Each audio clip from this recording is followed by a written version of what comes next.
नमस्कार दोस्तों। आज मेरी बहनों के लिए बहुत ही अच्छा वीडियो है। लास्ट तक देखिए। पति की तरक्की और सुहाग सलामत रहेगा।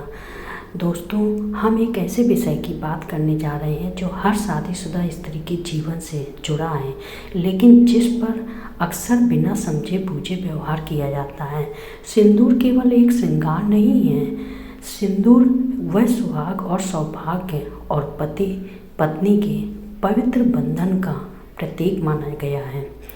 बहुत कम स्त्रियां जानती हैं कि सिंदूर की डिब्बी में एक छोटी सी चीज़ रखना क्यों महत्वपूर्ण माना जाता है, और सिंदूर लगाते समय की गई छोटी सी लापरवाही कैसे घर के सुख शांति को प्रभावित कर देती है।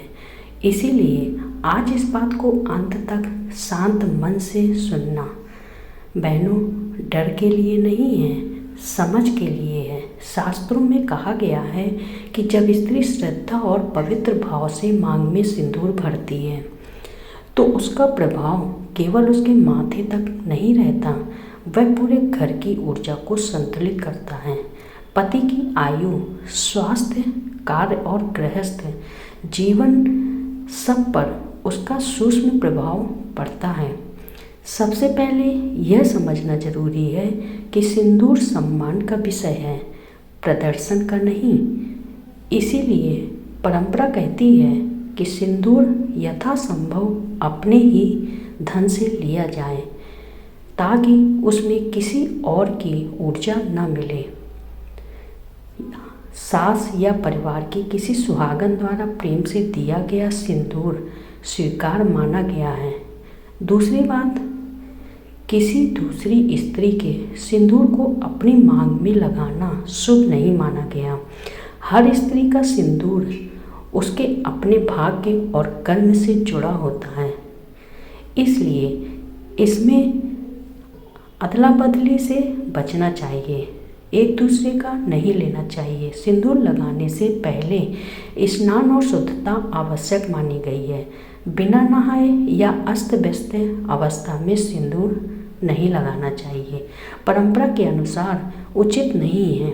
सिंदूर लगाते समय मन में पति की दीर्घ आयु, स्वास्थ्य और सफलता की भाव हों और अंतर्मन में पार्वती शक्ति का स्मरण किया जाए, क्योंकि अखंड सौभाग्य का भाव वहीं से जागृत होता है। दिशा का भी ध्यान रखा जाता है।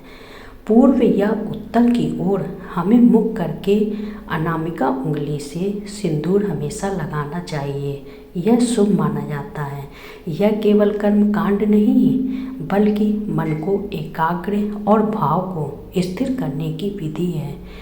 पीरियड्स या सूतक के समय सिंदूर न लगाने की परंपरा है, क्योंकि उस समय शरीर विश्राम और शुद्धिकरण की अवस्था में होता है।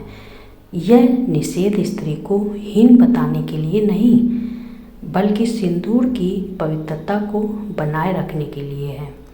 यदि कभी सिंदूर की डिब्बी हाथ से गिर जाए तो घबराना नहीं, लेकिन लापरवाही भी न करें। इसे अपशगुन मानकर भय में जीने की बजाय मन से क्षमा भाव रखें और संयम बनाए रखें।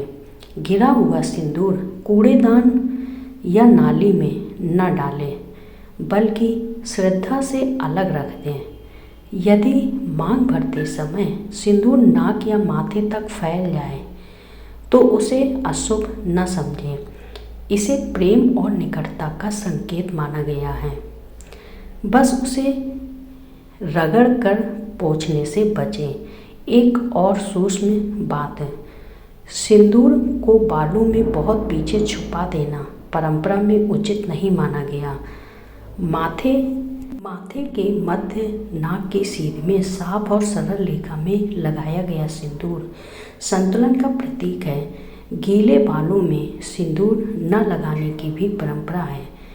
पहले बाल सुखाएं, फिर शांत मन से मांग को भरें। और उस गुप्त बात पर कहा जाता है कि सिंदूर की डिब्बी में एक छोटा सा 1 रुपए का सिक्का रखना शुभ होता है। यह धन नहीं, स्थिरता और संरक्षण का प्रतीक माना गया, जिससे सौभाग्य की भावना मजबूत रहती है। अंत में इतना ही, सिंदूर डर से नहीं, श्रद्धा से लगाइए। परंपराओं का पालन भय के कारण नहीं, बल्कि समझ और सम्मान के कारण किया जाए। जब स्त्री शांत, संयमित और श्रद्धा से भरी होती है, तभी घर में लक्ष्मी का वास होता है।